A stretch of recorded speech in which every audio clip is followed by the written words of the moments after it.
Hi, my name is Tyler Brose from Schneider Retirement Solutions. In this video, we'll be discussing the difference between pre-tax and Roth contributions.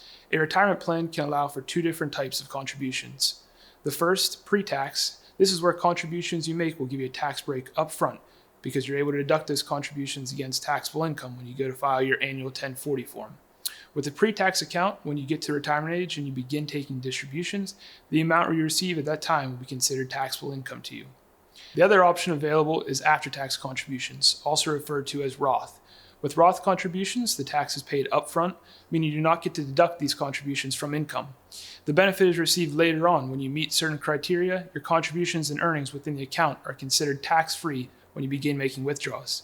To meet these qualifying reasons for tax-free distributions, you must be age 59 and a half, and it's been at least 5 years since your first contribution was made.